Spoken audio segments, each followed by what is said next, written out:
எங்க ஊர் உடுமல்பேட்டைங்க சார். தேங்காய் உரிக்கிறதுக்கு ஒரு தேங்காய்க்கு ரூ. 1 போட்டு ஒரு ஆள் 1000 தேங்காய் உரிப்பாங்க சார். அதே ஹிந்திக்காரங்க வேலை பார்த்தா ரூ. 700 தாங்க சார். அவருக்கு ரூ. 300 கம்மியாகணுங்கிறதுக்காக மட்டுமே தான் ஹிந்திக்காரங்களை வந்து வேலைக்கு வச்சிருக்காங்க சார். ஆனா அந்த தேங்காய் உளிக்கிறவங்க இப்ப வேலைக்கு என்னங்க சார் பண்ணுவாங்க? வெளியூர் தானேங்க சார் போய் ஆகணும். தமிழனுக்கே இங்க வேலை இல்லைன்ற போது ஹிந்திக்காரனுக்கு வேலை இருக்கு. அப்ப தமிழ் எங்க போவான்? வெளி மாநிலத்துக்கு தானே போவான். அதால பாதிக்கப்பட்ட குடும்பத்துல இருந்தாங்க சார் நான் வந்திருக்கேன். எங்க அப்பா திருப்பூர்ல ஒர்க் பண்ணிட்டு இருந்தாருங்க சார். 18,000 சம்பளத்துக்கு வேலை பார்த்துட்டு இருந்தாருங்க சார். மெக்கானிக்கல் இன்ஜினியரா ஒரு ஆரோ கம்பெனியில சார். இப்ப கூட அப்பா கூப்பிட்டு சொல்றேங்க சார். எங்க வீட்டுல நானும் அப்பா மட்டும்தாங்க சார்.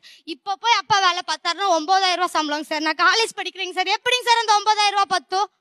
ஆனா ஹிந்திக்காரனுக்கு அந்த 9,000 போதும். சம்பளம் குறைஞ்சிருச்சா சார்? குறைஞ்சிருச்சுங்க சார். சீரியஸ்லி குறைஞ்சிருச்சு. என்ன காரணம் சொன்னாங்க? ஹிந்திக்காரங்க வந்து சம்பளம் கம்மியா வேலை பார்க்கறதுனால உங்களுக்கு அவ்வளவு சம்பளம் தான். அதனால உங்களுக்கு அவ்வளவு சம்பளம் தாங்க சார் சொல்றாங்க. மற்ற கம்பெனி போனாலும் அந்த இடத்துல கம்பெனிக்கு போனாலும் ஹிந்திக்காரங்க சம்பளம் கம்மியா